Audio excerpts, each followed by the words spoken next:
To Catch a Dream. Written by Mary Wood. Read by Annie Aldington. Part 1. Ultimate Betrayal. 1873 to 1876. Chapter 1. Bridie. County Cavan in the north of Ireland, 1873. Confusing conflicts. Will you shut your mouth, woman? Haven't I enough on me plate without your constant whining? Fear tickled the muscles in Bridie's stomach and tightened her throat. The eruption of her pappy's anger grated in the already tense atmosphere that coated the walls of their home. "'Tis as I'm worried to the heart of me, Michael." "Wish, woman. You'd drive a man insane, you would. Would you have it any different? Would you have that traitor free to do further damage? It has to be done. Sure, the cause depends on it. We must rid ourselves of those who would betray us."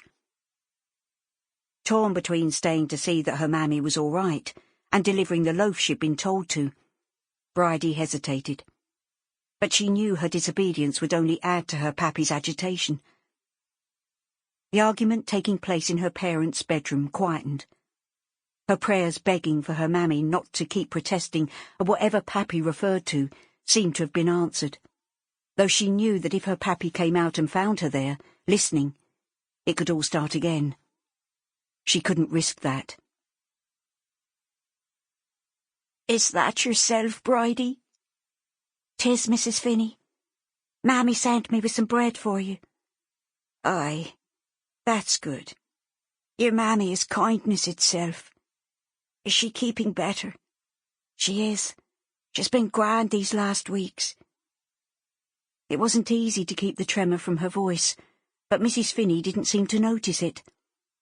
"Come away in then, my wee lass, and let me get a proper sight of you."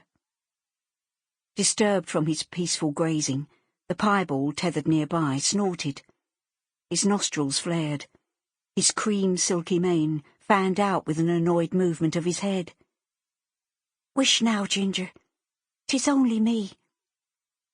One more defiant huff and he settled down. Catching up the hem of her muddied, rust-coloured skirt, Bridie climbed onto the ladder. The familiar creak of the Vardo steps enhanced the excitement in her.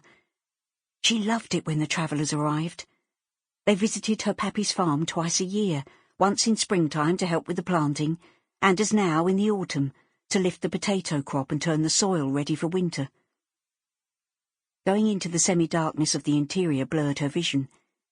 It took a moment to adjust after the bright sunshine outside. Once she could focus, she saw Mrs. Finney lying on the bed at the back of the caravan, her swollen legs supported by a block with a soft fleece thrown over it. The old lady peered at her and said, "You've grown. Is it 14 you are now?" "Yes, and I'm not for having to go to school any longer. I left just after your last visit, at Easter time." "And is it you have to work at the castle like the rest of the girls around here?" "No. The priest tried to get me a place in service, but Pappy would have none of it. He says there's enough for me to do around here." "Aye, Michael is always looking for the cheap labour, so he is. But you should be finding yourself a fella by now and settling down. All my girls did by your age. They've all caravans of their own and are off around the country. Some have even crossed the water." "You know that isn't our way, Mrs. Finney." "Aye, we have our differences. Put the loaf on the shelf next to the tea chest, my wee one, but wrap it first. Use one of those cloths from the pile in the corner."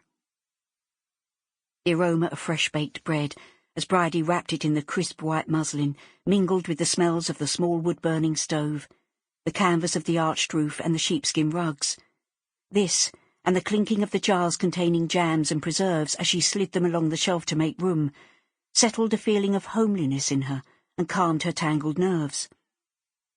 The brass key of the small wooden tea chest, a legacy from the days when it had lived in a much grander place, swayed back and forth, as if to remind her that it had once locked out anyone not allowed to touch its contents. Now it no longer... Sample complete. Ready to continue?